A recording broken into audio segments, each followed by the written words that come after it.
সমদম তপসো চ ক্ষান্তি আর্জবম এব চ জ্ঞান বিজ্ঞান আস্তিক্যম ব্রহ্ম কর্ম স্বভাবজম।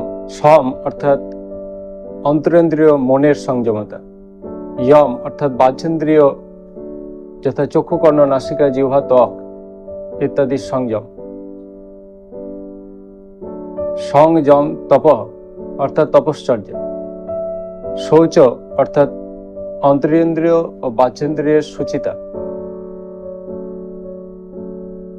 সংযম তপ শৌচ। ক্ষান্তি, ক্ষান্তি অর্থাৎ ক্ষমা। আর্জবম অর্থাৎ সরলতা। জ্ঞান অর্থাৎ সমস্ত শাস্ত্রের জ্ঞান। ষটকর্ম নিপুণ ব্রাহ্মণ, সর্বশাস্ত্র বিশারদ। বিজ্ঞান অর্থাৎ উপলব্ধ জ্ঞান। আস্তিক্যম অর্থাৎ ধর্মপরায়ণতা। এই যে 9টি গুণ, এটা ব্রাহ্মণের স্বভাবজাত গুণ।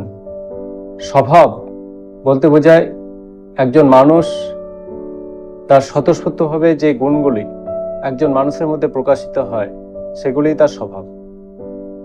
যদি কোনো মানুষের মধ্যে এই 9টি গুণ স্বতঃস্ফূর্তভাবে প্রকাশ হতে দেখা যায় তাহলে নিশ্চিতভাবে সে ব্রাহ্মণ পদবাচ্য। আধুনিক যুগে আমরা দেখতে পাই যে কিছু উপবৃতধারী বা জন্মসূত্রে যারা ব্রাহ্মণ তারা নিজেদের ব্রাহ্মণ বলে পরিচয় দেয়। কিন্তু এই গুণগুলি যদি জন্মসূত্রে ব্রাহ্মণ হওয়া সত্ত্বেও যদি এই গুণগুলির প্রকাশ তার মধ্যে না দেখা যায় তাহলে সে ব্রাহ্মণ হতে পারে না।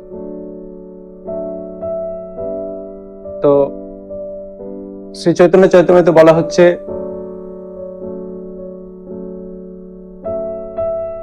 মুচি হয়ে শুচি হয় যদি কৃষ্ণ ভজে, শুচি হয়ে মুচি হয় যদি কৃষ্ণ ত্যাজে।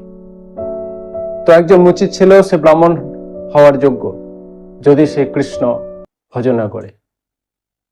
হরে কৃষ্ণ।